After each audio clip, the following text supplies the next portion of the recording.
Hello student, welcome back to the third lecture of polymer chapter. In this lecture we are going to talk about the next polymers, polythene onwards, Teflon है, इस सब के बारे में पढ़ेंगे. Now before starting the lecture, let us revise what we have studied in the previous lecture, that is lecture number 2. In lecture number 2 we have discussed the ways of classifying the polymers, and one of the method was based on the source or origin. So based on the origin, the polymers are classified into three categories, that is one was natural polymers, synthetic polymers and semi-synthetic polymers. Natural polymers are further classified into two, plants and animal sources, right? Synthetic polymers are man-made or they are also prepared in the laboratory or industry. Third one was semi-synthetic polymers. In semi-synthetic polymers, the natural polymers are treated with some chemicals to modify their properties like tensile strength था, appearance था और क्या था, lustre था. ये सब चीजें हम पढ़ चुके हैं, राइट. उसके बाद में हम लोग ने प्रिपरेशन ऑफ सम पॉलीमर्स पढ़ा था. First one was PVC, order तो मुझे भी याद नहीं होगा, बट पीवीसी पढ़ा था हम लोग ने, पैन पढ़ा था, पॉलीएक्रेलो नाइट्राइल पढ़ा था, पॉलीस्टाइरीन पढ़ा था, पॉलीस्टाइरीन से थर्मोकोल बनता है, मैंने वो भी पढ़ाया था, और उसके बाद में पॉलीप्रोपाइलीन भी आपको बताया था, right. Now today in this lecture, that is lecture number 3, we are going to talk about the preparation of polythene. अब polythene जो टॉपिक है वो बहुत इंपॉर्टेंट टॉपिक है. उसके अंदर बहुत सारी चीजें आएगी, जैसे जिगलर नाटा कैटलिस्ट क्या होता है. पॉलीथीन जो है वो वापस से बेटा होमोपॉलीमर है, एडिशन पॉलीमर है. बट हम लोग इस लेक्चर को स्टार्ट करने से पहले हम लोग एडिशन पॉलीमर्स के मेथड्स पढ़ेंगे कि methods by which addition polymers can be prepared. ठीक है. So then we will move on to polythene and Teflon. ठीक है. उसके लास्ट में एक पीएमएमए भी पढ़ेंगे हम लोग, वो भी डिस्कस करेंगे. तो students, before polythene let us discuss the different methods by which we can prepare addition polymers. So if we talk about, ध्यान दीजिएगा, addition polymers. Addition polymers. Addition polymers are the polymers which are formed by same monomeric units. ठीक है ना. सो यहाँ पे simple में अगर हम लोग पहले लिख चुके हैं, अभी वापस छोटे से लिख देता हूँ. मोनोमरिक यूनिट्स जो होंगे वो सेम होंगे. करेक्ट. नाउ एडिशन पॉलीमर्स जो है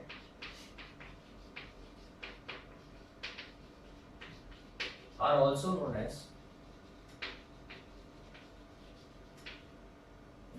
as chain growth polymers.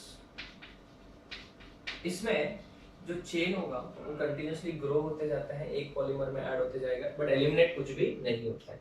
ठीक है ना. Chain growth polymers. This chain growth can occur by three different ways. इसके लिए तीन तरीके हैं हमारे पास, three different ways. That depends upon monomer and the initiator use also. ठीक है. नाउ फर्स्ट वाला है फ्री रेडिकल पॉलीमराइजेशन.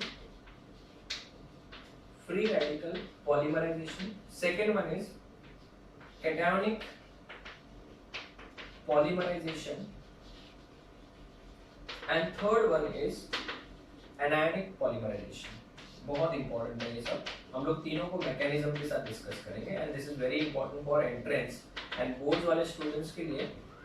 खाली फर्स्ट वाला इंपॉर्टेंट है, फ्री रेडिकल पॉलीमराइजेशन, बिकॉज यही आपके बुक्स में दिया है, बाकी ये कुछ दिया नहीं है. बट हम लोग एंट्रेंस के स्टूडेंट्स के हिसाब से पढ़ रहे हैं, तो बोर्ड वाले स्टूडेंट्स से फर्स्ट मेथड ही पढ़ना. ठीक है. तो students, they can be form by free radical polymerization और कैटायनिक पॉलीमराइजेशन और एनायनिक पॉलीमराइजेशन. अभी ये नाम से क्या इंडिकेशन मिल रहा है, इसमें जो रिएक्शन इंटरमीडिएट बनेगा that will be a free radical. सुनो ध्यान से, द रिएक्शन इंटरमीडिएट जो बनेगा that will be a free radical. इसके अंदर जो रिएक्शन इंटरमीडिएट बनेगा वो होगा कटायन, और इसके अंदर जो रिएक्शन इंटरमीडिएट बनेगा वो होगा अनायन. तो स्टूडेंट्स, इस पार्ट में हम लोग सिर्फ अभी डिस्कस करेंगे free radical, and then next board पे हम लोग कैटायनिक, हर एक को हम लोग डिटेल में पढ़ेंगे. ठीक है. सो सबसे पहली बात तो ये free radical polymerization. Free radical polymerization. Generally free radical polymerization कब यूज होता है, जब उसके ऊपर अल्कीन के ऊपर, जनरली एडिशन मतलब अल्कीन के लिए या फिर हम लोग अनसैचुरेटेड कंपाउंड्स के लिए यूज करेंगे. फ्री रेडिकल पॉलीमराइजेशन जनरली कब होता है, जब अल्कीन के ऊपर ना तो इलेक्ट्रॉन डोनेटिंग ग्रुप हो या ना इलेक्ट्रॉन विड्रॉइंग ग्रुप हो. जनरली तब ये फ्री रेडिकल पॉलीमराइजेशन होता है. फ्री रेडिकल पॉलीमराइजेशन में टोटल 3 स्टेप्स होते हैं. First one is chain initiation step, chain initiation step. उसके बाद आता है second step, chain propagation step, and last step आता है chain termination step, chain termination step. So basically there are three steps: chain initiation step, chain propagation step and chain termination step. आपने ये same हमने alkane chapter में भी पढ़ा है, बराबर? अल्केन चैप्टर में हमने ये सब डिटेल में सिखाया, ठीक है। अगर मैं बात करूं चेन इनिशिएशन स्टेप, तो हमको सबसे पहले एक इनिशिएटर की जरूरत पड़ेगी, ठीक है ना। इनिशिएटर जनरली कौन होता है बच्चों? एक पेरोक्साइड होता है, बिकॉज पेरोक्साइड लिंकेज होता है वो लेस स्टेबल होता है। तो यहाँ पे आप यूज कर सकते हो बेंजोइल पेरोक्साइड, ये सब नाम याद रखना है एमसीक्यूज के लिए। बेंजोइल पेरोक्साइड यूज कर सकते हो, टर्ड ब्यूटाइल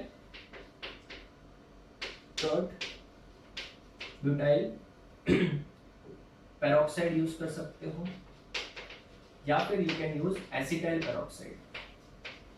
एसिटाइल पेरोक्साइड यही आपका इनिशिएटर का काम करेगा बच्चों, ठीक है। तो स्टूडेंट्स मैं इन सबके लिए अलग अलग मैकेनिज्म नहीं बताऊंगा, एक इन जनरल मैकेनिज्म बताता हूं, ध्यान देना। सबसे पहला स्टेप नंबर 1, अच्छे से डिटेल में समझिएगा। स्टेप नंबर 1 जिसको हम लोग बोलेंगे chain initiation step, chain initiation step, ठीक है। तो सबसे पहले जो आपके पास में ऑर्गेनिक पेरोक्साइड होगा, जिसमें पेरोक्साइड लिंकेज होना चाहिए, उसका स्ट्रक्चर कुछ भी हो सकता है। हम लोग इतने सारे एग्जांपल्स ले चुके हैं, बट हम लोग एक एग्जांपल्स इन जनरल याद रखेंगे। ये आपका इनिशिएटर है, जिसको मैं क्या नाम दे रहा हूँ? ऑर्गेनिक पेरोक्साइड, ठीक है। और इसी को मैं बेटा क्या बोलूंगा? इनिशिएटर। अभी इसमें क्या होगा, जो पेरोक्साइड लिंकेज होता है इसी को बेटा पेरोक्साइड लिंकेज बोलते हैं। ओ सिंगल बॉन्ड ओ को पेरोक्साइड लिंकेज बोलते हैं। जो पेरोक्साइड लिंकेज होता है दैट इज लेस स्टेबल, ये जो है ये होमोलिटिकली ब्रेक हो जाएगा and it will give what? free radicals। ये देखो रेडिकल मतलब बेटा उसके ऊपर एक इलेक्ट्रॉन रहेगा, ठीक है। तो ऐसे बेटा हमारे पास में कितने रेडिकल्स हैं? 2 रेडिकल्स बन जाएंगे। सो इनको हम लोग बोलेंगे फ्री रेडिकल। ये आपका फर्स्ट स्टेप है, चेन इनिशिएशन स्टेप, ठीक है। अच्छे से पढ़े ध्यान से, इसको आप बोलोगे first step, chain initiation step. Step number 2, step number 2 is going to be chain propagation step, chain propagation step। अभी चेन का लेंथ बढ़ना स्टार्ट हो जाएगा। चेन प्रोपगेशन स्टेप क्या होता है जरा वो भी देख लेते हैं। चेन प्रोपगेशन स्टेप में अभी जो आपका मोनोमरिक यूनिट है उसके ऊपर ये फ्री रेडिकल अटैक करेगा। सर कैसे जरा समझाओ? तो ये देखना, ये जो आपका मोनोमरिक यूनिट है, सॉरी ये आपका जो रेडिकल है वो आपके मोनोमरिक यूनिट के ऊपर अटैक करेगा। जैसे ये आपका मोनोमरिक यूनिट क्या है? इथीन है। तो स्टूडेंट मैंने आपको पहले बोला था जनरली फ्री रेडिकल किसके लिए यूज करेंगे? जिसमें आपके जो अनसैचुरेटेड कंपाउंड है उसके ऊपर ना तो इलेक्ट्रॉन विड्रॉइंग ग्रुप है ना ही डोनेटिंग ग्रुप है। जनरली जब डोनेटिंग ग्रुप होता है तो कैटायनिक पॉलीमराइजेशन शो करता है, जैसे आइसोब्यूटिलिन में मैं शो करूंगा इसके आगे वाले में, और एनायनिक में जैसे विनाइल क्लोराइड में क्लोरीनिजल इलेक्ट्रॉन विड्रॉइंग ग्रुप। तो स्टूडेंट्स इस केस में क्या होगा, वो यहाँ पे भी फ्री रेडिकल जनरेट करवाएगा ऐसे। तो यहाँ पे जो रेडिकल, ये देखो ये पाई बॉन्ड टूट रहा है, यहाँ पे जो रेडिकल बनेगा वो इस रेडिकल के साथ जुड़ के एक सिंगल बॉन्ड बना देगा। So it is going to be O के साथ में CH2 और यहाँ पे CH2, ये एक रेडिकल बन गया, बराबर है। अभी ये रेडिकल ऐसे बहुत सारे, ये तो अभी फ्री रेडिकल है बेटा, ये तो बेटा बहुत ही ज्यादा रिएक्टिव है, तो ये ऐसे वाले बहुत सारे अल्कीन मॉलिक्यूल के साथ ज्वाइन होना चालू हो जाएगा। तो यहाँ पे देखना, यहाँ पे n times CH2 double bond CH2 के साथ ये ज्वाइन हो जाएगा n टाइम्स, ठीक है ना। अभी फिर अगर वो n टाइम्स के साथ ज्वाइन हो रहा है तो बेटा यहाँ पे क्या बनेगा जरा ध्यान देना, यहाँ पे बेटा वापस होमोलिटिकली ब्रेक होते जाएगा, ये प्रोसेस बार बार क्या होती जाएगी, रिपीट होती जाएगी। तो फाइनली जब यहाँ पे बेटा प्रोडक्ट लिखने की बारी आएगी तो हम लोग इसको कैसे लिखेंगे, CH2 ये कितनी बार हो जाएगा, n टाइम्स हो जाएगा कि नहीं हो जाएगा। तो ये CH2 और ये भी CH2, अभी भी ये क्या है, एक फ्री रेडिकल है। तो स्टूडेंट्स एक बात मैं बता दूं आप लोग को, एक इंपॉर्टेंट चीज याद रखो कि जब आप नोट्स में कॉपी करो ये जो रेडिकल्स हैं इनको क्लियरली बनाओ, क्योंकि मैंने बहुत बार देखा स्टूडेंट्स रेडिकल इतना छोटा बनाते हैं ना कि वो दिखता ही नहीं है, और फिर बाद में जब वो रिवीजन करने बैठते तो ये रिएक्शन कैसे हो गए, वो ऐसा सोचते हैं मन में। बहुत बार तो स्टूडेंट ये सोचते हैं कि सर ने CH2 कैसे लिख दिया, कार्बन ने तो सिर्फ दो ही बॉन्ड, तीन ही बॉन्ड बनाए। तो स्टूडेंट मैंने एक रेडिकल शो कर दिया बेटा, ठीक है। तो ये आपका sp2 हाइब्रिडाइज कार्बन है। तो ये हो गया आपका, ये रेडिकल बन गया, ठीक है। तो this step is known as what, chain propagation step. Now if I talk about the third and the final step, that is step number 3, chain termination step, CTS बोलता हूं मैं इसको ऑफलाइन लेक्चर्स में, चेन टर्मिनेशन स्टेप। इसको आप कैसे बोल सकते हो, CIS, CPS and CTS, that is chain termination step, ठीक है। इसमें मतलब नाम से पता चल रहा है अभी चेन बेटा क्या होने वाला है, स्टॉप होने वाला है। नाउ चेन टर्मिनेशन जो है वो दो तरीके से हो सकता है। It can be by coupling, ये कपलिंग के थ्रू भी हो सकता है, और through disproportionation, disproportionation. It can be through coupling और बाय डिसप्रपोर्शनेशन। अभी ये क्या है, तो हम लोग बेटा दोनों का एक एक एग्जांपल देख लेते हैं। अगर मैं बात करूं थ्रू कपलिंग पढ़े, तो कपलिंग में क्या होगा, एक ऐसा ये फ्री रेडिकल है, ऐसा एक और फ्री रेडिकल होगा, ध्यान दीजिएगा जरा, RO, ठीक है, ये फ्री रेडिकल है।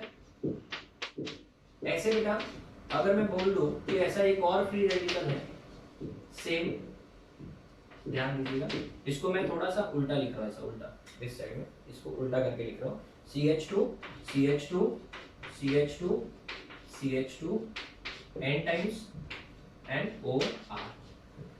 तो ये दोनों जो है वो अभी ज्वाइन हो सकते हैं, कैसे, ये रेडिकल जो है और ये रेडिकल जो है दोनों कंबाइन हो सकते हैं, करेक्ट ना स्टूडेंट्स। ये दोनों अगर कंबाइन हो जाएंगे तो बोलो क्या बनेगा, RO CH2 CH2 n times CH2, ये CH2, ये वाला CH2 इस CH2 के साथ ज्वाइन हो जाएगा, तो CH2, फिर ये वाला CH2 यहाँ पे, और ये CH2 कितनी बार, n टाइम्स, और यहाँ पे हो जाएगा OR। तो ये हो गया, अभी आप इसके अंदर एक भी जगह पे रेडिकल नहीं है, तो चेन क्या हो गया, टर्मिनेट हो गया। तो इसको हम लोग बोलते हैं चेन टर्मिनेशन स्टेप। और ये जो प्रोसेस हमने पढ़ा, ये फर्स्ट स्टेप है, इसको आप क्या बोलोगे, coupling method. This is first one, coupling. इसमें डिसप्रपोर्शनेशन भी होता है, वो कैसे होता है मैं आपको अभी बता रहा हूँ, ठीक है। तो students, this is free radical polymerization, खत्म नहीं हुआ अभी तक, हम लोग को डिसप्रपोर्शनेशन पढ़ना है, बट मैंने इसके अंदर आपको बता दिया। फर्स्ट स्टेप, टोटल कितने स्टेप्स होंगे इसके अंदर, यस 3 स्टेप होंगे। 3 स्टेप्स बोलो, chain initiation step, chain propagation step and chain termination step. तो टोटल 3 स्टेप होने वाले हैं। एक बार आप इसका फोटो लो, फिर मैं आपको डिसप्रपोर्शनेशन वाला कंसेप्ट भी बताता हूं।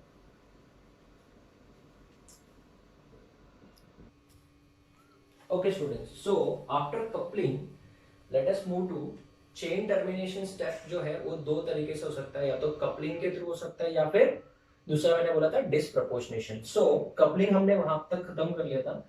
Now let us study bye disproportionation. सो चेन टर्मिनेशन स्टेप जो होता है वो डिसप्रपोर्शनेशन के थ्रू भी हो सकता है, ठीक है। अभी इसमें होता क्या है वो जरा देख लेते हैं, ठीक है। तो सुनिए, मेरे पास में एक चेन था, ये चेन था, करेक्ट। यहां पे CH2 और यहां पे CH2 रेडिकल था। This is first chain. अगर मैं बात करूं सेकेंड चेन की, तो सेकेंड चेन को मैं ऐसे लिख रहा हूं, ठीक है। CH2 वहां पे नहीं लिख रहा हूं, वहां पे हम लोग दूसरा मैकेनिज्म करेंगे। यहाँ पे ध्यान दीजिएगा, CH2 इसको मैंने उल्टा करके यहाँ पे लिख दिया, ऐसे रिवर्स में लिख दिया, ठीक है, OR। अभी बेसिकली इसमें होता क्या है वो देखिए, ठीक है ना। डिसप्रपोर्शनेशन इसमें है क्या वो देख लीजिए। तो ये वाला जो चेन है, फर्स्ट रेडिकल वाला चेन, वो रेडिकल के बाजू वाले कार्बन से एक हाइड्रोजन रिमूव करेगा। ध्यान दीजिएगा जरा, हाइड्रोजन को क्या करेगा, रिमूव करेगा, और यहां पे वो एक रेडिकल बना देगा, ठीक है। यहां पे एक रेडिकल बन जाएगा। तो ये हाइड्रोजन जो है वो इस वाले चेन के CH2 रेडिकल के साथ जुड़ जाएगा। प्लीज वापस समझो, तो इस वाले कार्बन के ऊपर भी एक रेडिकल आएगा, तो इस कार्बन के जो ऊपर जो रेडिकल आएगा वहां पे क्या हो जाएगा बेटा, यहाँ पे बेटा डबल बॉन्ड आ जाएगा। कैसे, इसका रेडिकल और इसका रेडिकल मिलके क्या बनाएगा, डबल बॉन्ड बनेगा। तो चलो एक एक करके, फर्स्ट वाले का क्या होगा वो बताओ। फर्स्ट वाले चेन में CH2 कितने टाइम्स, n टाइम्स। ये CH2 तो था, ये भी CH2 ही था बट रेडिकल था, बट यहां से H जो है वो इसके साथ जुड़ के CH3 बना देगा। अब ये रेडिकल नहीं है, ये फर्स्ट चेन हो गया। प्लस सेकेंड चेन का क्या होगा, यहाँ पे इस कार्बन के ऊपर एक रेडिकल आएगा, इस कार्बन के ऊपर ऑलरेडी रेडिकल है, तो यहाँ का जो रेडिकल है वो इसके साथ मिलके क्या बना देगा, डबल बॉन्ड। सो दूसरा मॉलिक्यूल जो होगा वो कैसे होगा, CH2 double bond CH, single bond CH2, single bond CH2 n times, और यहाँ पे आ जाएगा OR। तो students this is by disproportionation, so it's a chain termination step जो है it can occur through either by coupling or by disproportionation, ठीक है। now JEE advance वाले स्टूडेंट स्पेशली ध्यान देना, नोट, ठीक है, ध्यान देना। अगर आपको फ्री रेडिकल रिएक्शन को स्टॉप करना है तो आप इसमें बेटा बेंजोक्विनोन ऐड कर दो by addition of, very important, benzoquinone, the free radical reaction will stop।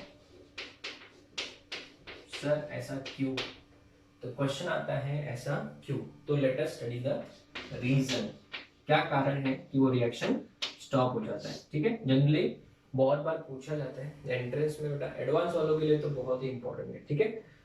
तो अगर मेरे पास समझो ये फ्री रेडिकल है, अभी पूरा इतना नहीं बड़ा बना रहा हूं, जस्ट मैं इसको क्या मान रहा हूं, फ्री रेडिकल है, ये फ्री रेडिकल चेन है आपका, करेक्ट। अगर मैंने इसके अंदर बेंजोक्विनोन डाल दिया, ये कंपाउंड डाल दिया, इस कंपाउंड को ऐड करते ही फिर आपका रिएक्शन बेटा स्टॉप होना चालू हो जाएगा। सर ऐसा क्यों, उसका रीजन सुनो, ये रीजन लिखा ना, अभी उसके बारे में डिस्कशन करेंगे क्यों होता है ऐसा, वो सुनो। ये जो फ्री रेडिकल है वो बेटा इसको होमोलिटिकली ब्रेक करवाएगा, और जैसे ये होमोलिटिकली ब्रेक करवाएगा ये रेडिकल बेटा इस ऑक्सीजन के साथ जुड़ जाएगा, तो ये क्या बन जाएगा, यहां पे एक रेडिकल आएगा कि नहीं आएगा, और यहाँ पे क्या आएगा, O और R जुड़ गया, यहाँ पे डबल बॉन्ड, यहाँ पे डबल बॉन्ड, यहाँ पे डबल बॉन्ड O, ठीक है।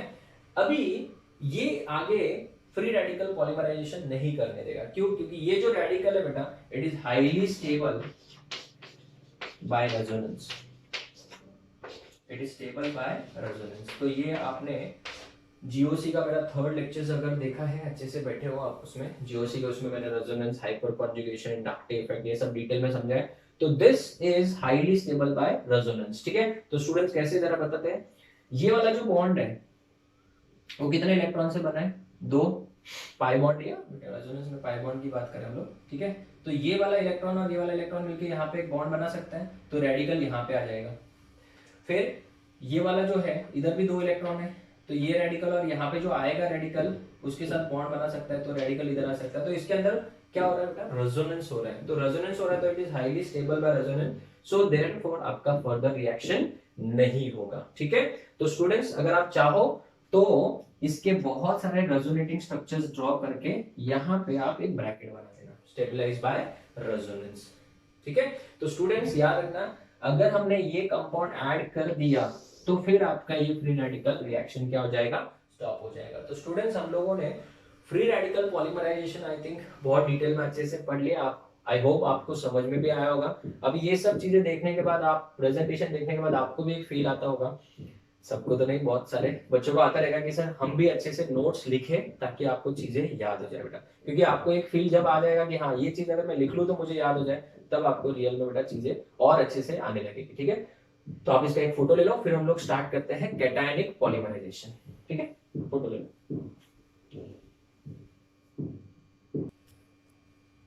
Okay students, so after free radical polymerization, boards वाले स्टूडेंट्स के लिए तो फ्री रेडिकल पॉलीमराइजेशन ही इंपॉर्टेंट था, ठीक है, बट एंट्रेंस स्टूडेंट्स ध्यान देना, सेकेंड मेथड जो है वो है कैटियोनिक पॉलीमराइजेशन, कैटियोनिक पॉलीमराइजेशन, ठीक है। कैटियोनिक पॉलीमराइजेशन जनरली कब आता है, फ्री रेडिकल मैंने बताया था जब अनसैचुरेटेड कंपाउंड के ऊपर इलेक्ट्रॉन डोनेटिंग या विड्रॉइंग में से कोई भी प्रेजेंट ना हो, जनरली तब फ्री रेडिकल होता है। ठीक है, इसके अंदर याद रखना presence of electron donating group, GOC के थर्ड चैप्टर में हम लोग ईडीजी ईडब्ल्यूजी लिखते हैं, electron donating group, presence of electron donating group on double bond that is unsaturated compound, तब ये मेथड यूज होता है। ठीक है, इसमें बच्चों याद रखना जो कैटलिस्ट होता है, कैटलिस्ट जो रिएक्शन को स्टार्ट करेगा वो जनरली क्या होता है, या तो एसिड होता है जैसे H2SO4 वाइडली यूज्ड है, एसिड कैटलाइज हम लोग रिएक्शंस बोलते ही हैं, या फिर होता है बेटा लुईस एसिड्स, लुईस एसिड जैसे AlCl3 होता है, इन बेचारों का ऑक्टेट कंप्लीट नहीं होता है, BF3 है, ये लुईस एसिड्स है। तो स्टूडेंट्स एक एग्जांपल ही पढ़ लेते हैं। बेस्ट एग्जांपल वुड बी पॉलीआइसोब्यूटालीन, या आगे हमको काम भी आ जाएगा पॉलीआइसोब्यूटालीन। ठीक है, तो सबसे पहली बात तो पॉली वर्ड हटा दो तो मोनोमर मिल जाएगा आइसोब्यूटालीन। तो इसका जो स्ट्रक्चर है वो है, ये है आपका आइसोब्यूटालीन, आइसो ग्रुप हो गया, ये आइसोब्यूटालीन है। ठीक है, अगर मैं इसका रिएक्शन या इसका पॉलीमराइजेशन पढ़ता हूँ, इसका पॉलीमराइजेशन, तो सबसे पहली बात तो ये कि यहाँ पे ये बॉन्ड इक्वली ब्रेक हो जाएगा, मतलब होमोलिटिकल फिजन की बात अगर हम लोग समझाने के लिए बोले, मैं तो मैकेनिज्म के साथ बताऊंगा तो पता चलेगा, इसमें तो फ्री रेडिकल का था ही नहीं, वो तो खाली हम लोग समझाने के लिए बोलते हैं। बट अगर हम लोग इसका फाइनल प्रोडक्ट देखें तो वो कुछ इस टाइप से आपको दिखेगा, ऐसा। इसी को हम लोग बोलते हैं पॉली आइसोब्यूटालीन, इसका नाम है आइसोब्यूटीन या आइसोब्यूटालीन, और इसका नाम है पॉली आइसोब्यूटालीन। ठीक है students, so let us study the mechanism. मैं थोड़ा बड़ा लिख रहा हूँ ताकि आपको चीजें क्लियरली दिखे, क्योंकि मैंने देखा है बहुत सारे स्टूडेंट्स को प्रीवियस 1-2 लेक्चर में उनको साइज की वजह से, जो मैंने हैंडराइटिंग की वजह से उनको थोड़ा सा डिफिकल्टी हो रही थी, तो थोड़ा बड़ा लिख रहे हैं। सो let us study the mechanism now. What is the mechanism of this reaction? So students, in the first step, that is this one, in step number 1, जो आपने एसिड यूज किया है, एसिड मतलब H+, it can come from H2SO4 और HCl, तो यहाँ पे ये वाला जो बॉन्ड है वो इस साइड में टूटेगा, तो इस कार्बन के ऊपर क्या चार्ज आएगा, प्लस आएगा, इस कार्बन के ऊपर माइनस आएगा, सो CH3 CCH3, और यहाँ पे इस कार्बन के ऊपर प्लस, बिकॉज यहाँ से बॉन्ड CH2 की तरफ गया, right? So this carbon will carry with charge, negative charge, correct? But ये नेगेटिव चार्ज और वो H+, एसिड का H+, वो मिलके क्या बना देंगे, CH3 बना देंगे, तो ये हो गया CH3। तो कैन आई से this is your 3 degree carbocation, 3 degree carbocation. What is the intermediate? Is it an intermediate or product? It is an intermediate. So if the intermediate involved is a cation, cation means one which has a positive charge, then it is known as cationic polymerization. So this is your 3 degree carbocation. Now बहुत सारे students ऐसा भी सोचते होंगे, देखो मैं physically तो आपको देख नहीं पा रहा हूँ, बट आई थिंक ये डाउट सबको आया होगा कि सर आपने ये बॉन्ड इस तरीके से ब्रेक किया, आपने इसको इस तरीके से क्यों नहीं ब्रेक किया? तो स्टूडेंट इस तरीके से अगर मैं ब्रेक करता तो यहाँ पे CH2 के ऊपर प्लस आता, और CH2 के ऊपर प्लस आता तो वो 1 डिग्री कार्बोकैटायन हो जाता। तो रिवाइज करो, हमने कार्बोकैटायन की स्टेबिलिटी पढ़ी है, कार्बोकैटायन में सबसे ज्यादा स्टेबल कौन सा होता है, 3 डिग्री, फिर 2 डिग्री, फिर 1 डिग्री, इसके लिए हम लोग इसको ऐसे ब्रेक करते हैं। इन केस अगर आप वैसे करते भी हो, इन केस अगर आप ऐसे करते भी हो, तो वो वापस से बेटा हाइड्राइड शिफ्ट करके किस में कन्वर्ट हो जाएगा, 3 डिग्री में। सो this is your step number 1। In second step, this 3 degree carbocation which is stable will attack the second molecule of isobutylene, like this one, CH2 C CH3 and CH3, right? Now what will happen is this bond will again break like this, तो ये carbon के ऊपर क्या आएगा, minus आएगा, इस carbon के ऊपर प्लस आएगा, इसको ऐसे मत ब्रेक करना, तो यहाँ पे जो माइनस आएगा वो इस कार्बन के साथ, कार्बोकैटायन के साथ ज्वाइन हो जाएगा, तो आपका प्रोडक्ट बन जाएगा क्या, CH3 C CH3 CH3, correct? और यहाँ पे ये ज्वाइन होकर क्या बना देगा, CH2, और यहाँ पे C CH3 CH3 प्लस हो जाएगा। तो स्टूडेंट्स ये यहाँ पे वापस से कार्बोकेटायन बन गया, फिर ये मॉलिक्यूल जो है वो नेक्स्ट मॉलिक्यूल के ऊपर अटैक करेगा। तो can we say that in the third step CH3 यहाँ पे कितनी बार है, 3 बार है। सो मैं बार बार मैं लिख के इसको CH3 थ्राइस लिख दूं, चलेगा। यहाँ पे हो जाएगा CH, उसके बाद में CH2, यहाँ पे CH3, यहाँ पे भी CH3 और ये प्लस हो जाएगा। ऐसे अगर मैं n टाइम्स मॉलिक्यूल्स ले लूं, n times CH2 double bond CH3, correct. तो ये प्रोसेस बार बार रिपीट होगा, बार बार क्या होगा, रिपीट होगा, और फिर लास्ट में जो है वो कंबाइन हो जाएगा किसी और एक रेडिकल के साथ। तो फिर फाइनली आपका क्या बन जाएगा, प्रोडक्ट बन जाएगा। तो स्टूडेंट्स अगर मैं बात करूं, इसका एक स्टेप लिख देता हूं, फिर आगे हम लोग वो भी फाइनल स्टेप की भी बात करेंगे। तो CH3 अगर मैं थ्राइस लिख दूं, C यहाँ पे CH2, यहाँ पे CH3 ये ऐसे ब्रेक होगा, यहाँ पे CH3, यहाँ पे CH2, CH3, ठीक है ना। तो ये आपका हो जाएगा कितनी बार, n टाइम्स, और इस कार्बन के ऊपर क्या आएगा, प्लस हो जाएगा, ठीक है। तो आई होप आपको यहाँ तक सब स्टेप समझे होंगे। इसको अगर आप स्टेप वाइज लिखना चाहो तो इसको आप स्टेप नंबर 1 लिख सकते हो, फिर आप इसको स्टेप नंबर 2 लिख सकते हो, इसमें ये ग्रो हो रहा है, और लास्ट स्टेप में हम लोग इसके वाइंड अप की बात करेंगे, मतलब इसको टर्मिनेट कैसे करेंगे, ठीक है। सो नेक्स्ट स्टेप में हम लोग इसका टर्मिनेशन देखेंगे। आप लोग इसका एक बार फोटो ले लो, फिर आगे बढ़ते हैं।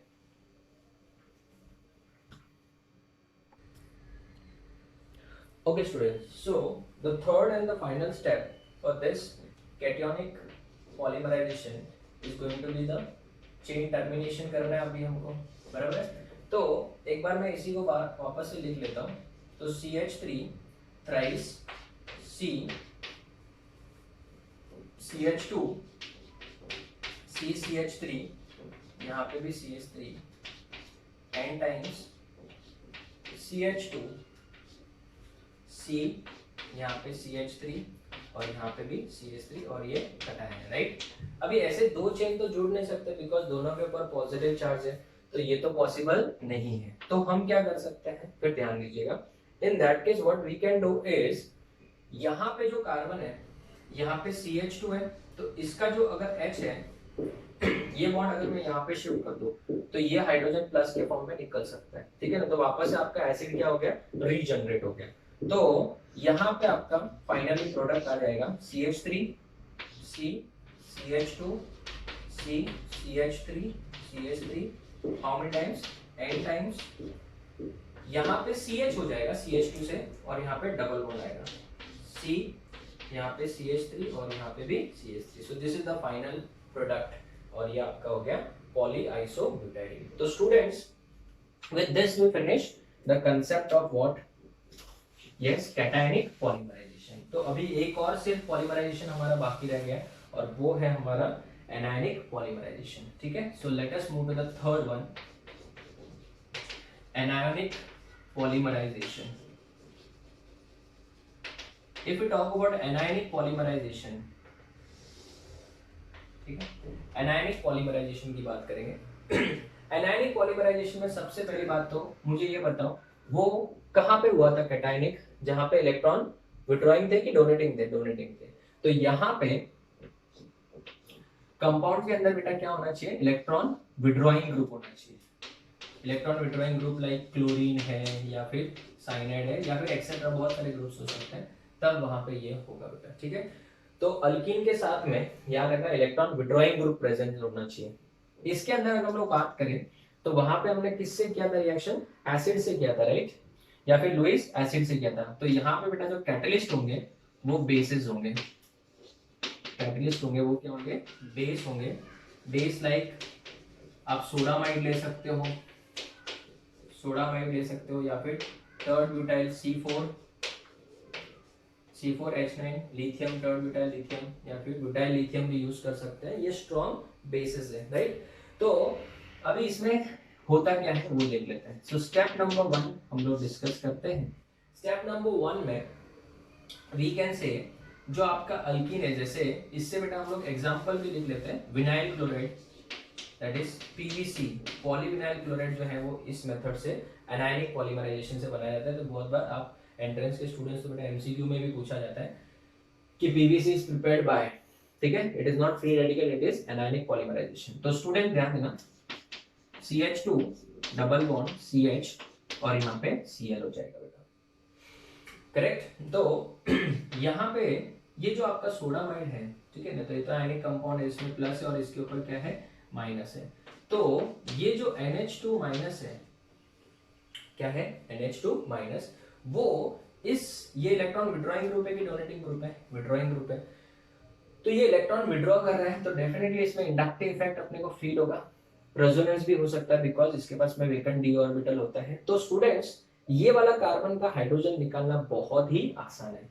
तो इन दैट केस क्या होगा, इस कार्बन के अगर मैं हाइड्रोजन को निकाल दूं तो यहाँ पे क्या हो जाएगा, CH2 माइनस CH माइनस हो जाएगा, ठीक है ना, CH क्या हो जाएगा माइनस, डबल बॉन्ड CH और यहाँ पे Cl हो जाएगा, करेक्ट। तो यहाँ पे CH और यहाँ पे Cl हो जाएगा। और अगर हम लोग ऐसा ना करते, इस बॉन्ड को अगर ऐसे ब्रेक भी कर दे, ऐसे ब्रेक भी कर दे, तभी भी यहाँ पे बेटा ये भी प्रोसेस हो सकता है। कैसे, ध्यान देना जरा, ऐसे देखना, CH2 डबल बॉन्ड CH यहाँ पे Cl। अभी अगर मैं इसका रिएक्शन करूं NH2 माइनस के साथ, ठीक है ना, तो ये बॉन्ड इसके फेवर में टूटेगा। क्यों इसके फेवर में टूटेगा, because chlorine is more electron withdrawing. तो इस कार्बन के ऊपर क्या आएगा, प्लस आएगा, और इस कार्बन के ऊपर क्या आएगा, माइनस आएगा। तो यहाँ पे जो प्लस आने वाला है उसके ऊपर ये NH2 ग्रुप जुड़ जाएगा।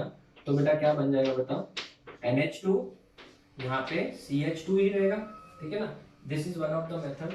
और यहाँ पे CH और यहाँ पे Cl, इस CH के ऊपर कौन सा चार्ज आएगा, माइनस आएगा। इस वजह से मैं बोल रहा हूँ बेटा, इसको हम लोग क्या बोलते हैं, एनायनिक पॉलीमराइजेशन बोलते हैं। This is your step number 1, step wise पढ़ेंगे इसमें भी। स्टेप नंबर 2, स्टेप नंबर 2 में क्या होगा वो देख लेते हैं। स्टेप नंबर 2 में ये जो आपका अनायनिक कंपाउंड बना है, ये फर्दर रिएक्ट करेगा, CH माइनस है, ये रिएक्ट करेगा किसके साथ, CH2 CH और Cl के साथ। क्यों रिएक्ट करेगा, बिकॉज वापस से इलेक्ट्रॉन विड्रॉइंग ग्रुप तो यहाँ पे प्रेजेंट है ही है। यहाँ पे बेटा टेंडेंसी क्या होगी इलेक्ट्रॉन की, इस क्लोरीन की तरफ खींचने की होगी। तो ये वाला जो नेगेटिव है वो डेफिनेटली इसके ऊपर अटैक करके ये बॉन्ड ऐसे शिफ्ट हो सकता है। तो यहाँ पे आपका बनेगा NH2, ध्यान देना जरा, NH2 यहाँ पे CH2, यहाँ पे CH, यहाँ पे Cl, यहाँ पे CH2 रहेगा, ठीक है, और यहाँ पे CH, देखो ध्यान से देखो, CH2 लिख दिया मैंने, ये रहा, ये CH हो गया और यहाँ पे Cl आ जाएगा बच्चों। तो इस कार्बन के ऊपर वापस कौन सा चार्ज आएगा, नेगेटिव चार्ज आएगा। तो ऐसे बहुत सारे मॉलिक्यूल, ऐसे n टाइम्स अगर मैं ऐड करते जाओ तो बेटा ये बहुत बड़ा क्या बन जाएगा, चेन बन जाएगा। तो प्लीज ध्यान से देखना एक बार वापस से। अगर हम लोग इसको n टाइम्स रिएक्ट करवाएं, CH2 CH, यहाँ पे Cl है, यहाँ पे CH2 है, यहाँ पे CH, ये Cl, इधर नेगेटिव चार्ज, प्लस अगर ऐसे n टाइम्स मॉलिक्यूल में ज्वाइन कर दूं, कितने times, n times, CH2 CH, यहाँ पे Cl आएगा, तो डेफिनेटली बेटा आपका प्रोडक्ट क्या बनेगा उसको देखना ध्यान से। ये n टाइम्स जुड़ गया है तो ये वाला CH इस माइनस का CH2 के ऊपर अटैक करेगा, तो बोलो प्रोडक्ट क्या बनेगा, NH2 CH2 CH Cl CH2 CH Cl, ये कितनी बार, n टाइम्स, और फिर ये CH2 CH, यहाँ पे Cl, और ये अनायन बन जाएगा, ठीक है। सो ये आपका स्टेप नंबर 2 क्या हो गया, ज्वाइन करके बेटा प्रोपगेशन होते जा रहा है। अभी लास्ट में हमको क्या करना है, इसको एंड करना है। तो आप इसका फोटो लो, फिर हम लोग आगे बढ़ते हैं। Okay student, so the third and the final step would be chain termination step. ना ये जो अनायनिक रेडिकल बना है, सॉरी अनायनिक जो पार्ट है, ठीक है, अनायन मतलब नेगेटिव चार्ज जो है इसके ऊपर, अभी जब तक इसको खत्म नहीं करेंगे तब तक ये क्या है बेटा, एक लिविंग चेन हो जाएगा, ठीक है। तो इसमें हम लोग जनरली क्या करते हैं, एक particular amount of vinyl chloride डालेंगे। विनाइल क्लोराइड एक पर्टिकुलर अमाउंट डालने के बाद ये अनायनिक पार्ट ऐसे ही बच जाता है क्योंकि विनाइल क्लोराइड खत्म हो गया है। तो फिर फाइनली क्या होता है, इसमें जो बेस का जो कटायनिक पार्ट था, जैसे Na+ इधर का था, राइट, वो बेटा सिर्फ इसको न्यूट्रलाइज करता है और ये फाइनली जो रहेगा वो चेन इस फॉर्म में रहेगा, CH2 CH Cl CH2 CH Cl n times CH, इसको हम लोग CH2 ही लिखेंगे क्योंकि ये तो निकलेगा तो यहाँ पे माइनस माइनस तो दोनों तो चलेगा नहीं, तो यहाँ पे CH और यहाँ पे माइनस ही रहेगा इस कार्बन के ऊपर और Na के ऊपर प्लस रहेगा बच्चों। तो स्टूडेंट जैसे ये विनाइल क्लोराइड खत्म होगा, इसके लिए एक particular calculated amount of vinyl chloride डाला जाता है और फिर बाद में जो है ये दोनों खाली एक दूसरे को न्यूट्रलाइज करते हैं। कभी गलती मत करना यहाँ पे बॉन्ड बनाने की, ठीक है, because sodium will not form a covalent bond. तो यहाँ पे ये वाला पार्ट खत्म हो जाएगा। मोनोमर्स के बीच में कोवेलेंट बॉन्ड है बट ये तो खाली इसको चेन को एंड कर रहा है। So this is your anionic polymerization students. तो आज के लेक्चर में हम लोग ने एडिशन पॉलीमर्स के अंदर 3 पॉलीमराइजेशन मेथड्स पढ़ लिए बेटा। एक बार रिवाइज कर रहा हूँ ना, free radical polymerization, cationic polymerization and anionic polymerization. Do remember cationic polymerization किसके लिए यूज होता है? जब आपके अल्कीन के ऊपर इलेक्ट्रॉन डोनेटिंग ग्रुप्स हो। इलेक्ट्रॉन डोनेटिंग ग्रुप रहेगा तो आप उसके अंदर कैटायनिक पॉलीमराइजेशन करवा रहे हो। कोई इलेक्ट्रॉन डोनेटिंग विड्रॉइंग ग्रुप नहीं है तो फ्री रेडिकल है, जिंदाबाद। एंड थर्ड, अगर इलेक्ट्रॉन विड्रॉइंग ग्रुप है, अल्कीन के ऊपर विड्रॉइंग ग्रुप है, जैसे डू रिमेंबर वेरी इंपॉर्टेंट, अगर मेरा ये अल्कीन है, इसके ऊपर समझो मैंने बेंजीन लगा दिया तो ये स्टाइरीन हो गया, जिसको स्टाइरोन भी बोलते हैं अगर पॉलीमराइजेशन की बात करें तो। Polystyrene is also known as styrene, ठीक है। अगर ये इलेक्ट्रॉन विड्रॉइंग ग्रुप हो गया, जैसे यहाँ पे Cl हो गया, Cl भी एक इलेक्ट्रॉन विड्रॉइंग ग्रुप है। जैसे Cn हो गया तो Cn भी एक इलेक्ट्रॉन विड्रॉइंग ग्रुप है। जैसे ये वाला ग्रुप अगर हम लोग एस्टर ग्रुप इसको जोड़ दे ये वाले पार्ट को तो ये भी इलेक्ट्रॉन विड्रॉइंग ग्रुप है। तो you have to be very very careful in your entrance exam. Question किस तरीके से पूछा है तो बच्चों याद रखना, फ्री रेडिकल खाली बोर्ड्स वाले स्टूडेंट्स के लिए अच्छा लगता है, कैटायनिक और अनायनिक ही मेन इंपॉर्टेंट है, क्योंकि अगर इलेक्ट्रॉन विड्रॉइंग ग्रुप या इलेक्ट्रॉन डोनेटिंग ग्रुप है तो आप वहां पे फ्री रेडिकल गलती से भी टिक मत करना। और अभी मैं यहाँ पे लेक्चर एंड कर रहा हूँ। नेक्स्ट लेक्चर में हम लोग पॉलीथीन के बारे में बहुत डिटेल में पढ़ेंगे, अननेसेसरली फिर इसके साथ वो थोड़ा मिक्स हो जाएगा। तो लेक्चर नंबर 4 में हम लोग पॉलीथीन के दोनों टाइप्स पढ़ेंगे, HDPE, LDPE, उसके डेंसिटी है, उसका मेल्टिंग पॉइंट, सबके बारे में डिस्कस करेंगे, कहाँ यूज होता है। और उसके बाद हम लोग टेफ्लॉन भी कवर करेंगे और PMMA हम लोग वो भी प्लेक्सी ग्लास भी बोलते हैं, पर्सपेक्स भी बोलते हैं उसको, वो भी हम लोग डिस्कस करेंगे, ठीक है। So we will meet in the next lecture with the next concept that is polythene. Till then thank you students.